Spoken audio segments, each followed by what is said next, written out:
Hello karuba, ito yung ganap kaninang umaga pagdating namin na galing walking ng aking alaga. Yan, may paganyan naman na sa lamesa ni auntie. Gagawa daw siya ng cookies, kaya nabidyohan ko siya habang gumagawa.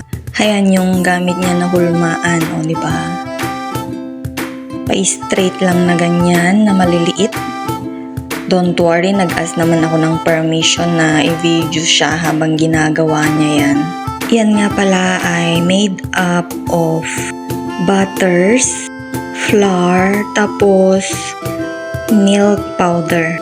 Mamaya ipapakita ko sa video na to yung mga ginamit niya na sangkap. Kanina ko lang kasi siya nakita na gumawa ng cookies, kaya na-amaze ako. Kasi naman ang kunyang, ang talento lang niya kumain.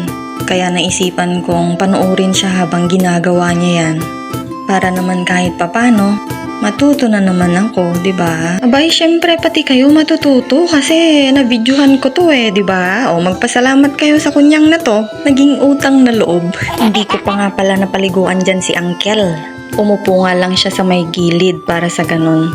Mapanood ko at mabidyohan ko yung ginagawa ng asawa niya, di ba? Napaka-considerate ni Uncle.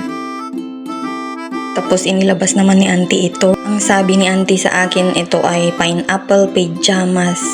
Ang tawag naman ni uncle dyan is pineapple paste. Sabi ko naman sa utak-utak ko, may pineapple, okay na. Kung ano man ang tawag dyan. Hayan, binilog-bilog nga lang niya ang ulo mo para ikay magtiwala at makuha niya yung loob ng buo. Ay, nasan na ba tayo? Bakit kung ano-ano na naman yung sinasabi ko dito? Ay, naku, Inday. Basta yun na yun. Nakikita nyo naman, di ba? May ebidensya naman.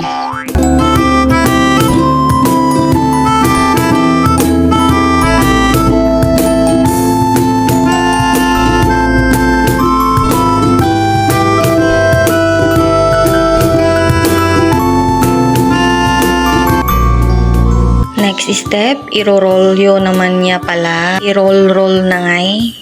Tapos mabalot DJ ni inkabil na nga bola-bola. Lahat yan, igaganyan niya. Panoorin na lang natin guys, okay? Kasi alam kong nauumay na kayo sa boses ko.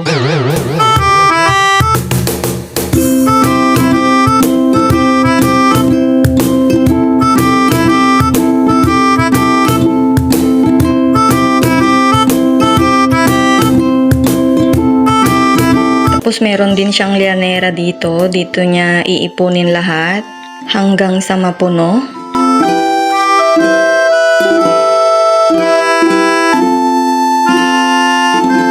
By the way guys, kahit di nyo tinatanong naman, habang gumagawa ganyan ng auntie ako naman sa likod niya busy na nagpe-prepare ng mga sangkap ng aming lulutuin for lunch. Kasi nga busy siya dyan, so ako na lang muna yung gumawa. Ayan, malapit nang mapuno yung kanyang lianera. Kitang-kita nyo naman. Ang bilis niya gumawa. Charang! Ayan na. Ganyan kapuno yung isang lianera guys. Ang dami, ang cute. Same sizes.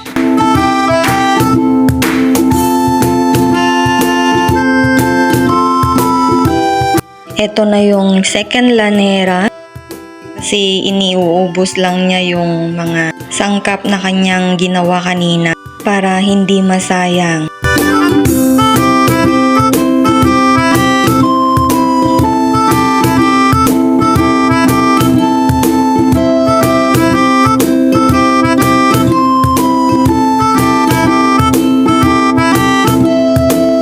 Natapos nga niya lahat. Tapos inilagay niya dito sa oven, 200 degrees Celsius.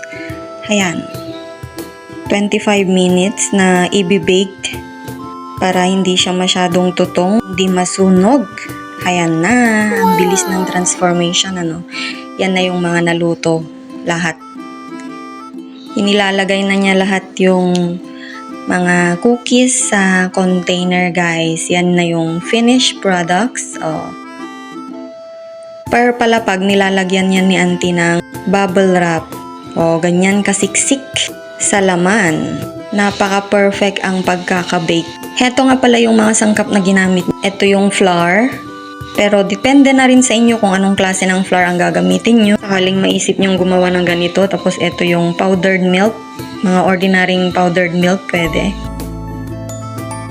Ayan na nga lahat yung nagawa ni auntie dun sa isang malaking lianera at maliit na lianera, 6 na containers.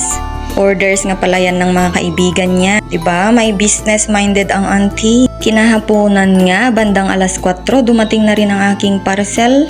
Ito yung in-request ko na aking documents na ipadala dito sa Malaysia. Napakabilis lang guys. 2 days lang na-receive ko. Thanks daddy. Yan lang ang ganap ko.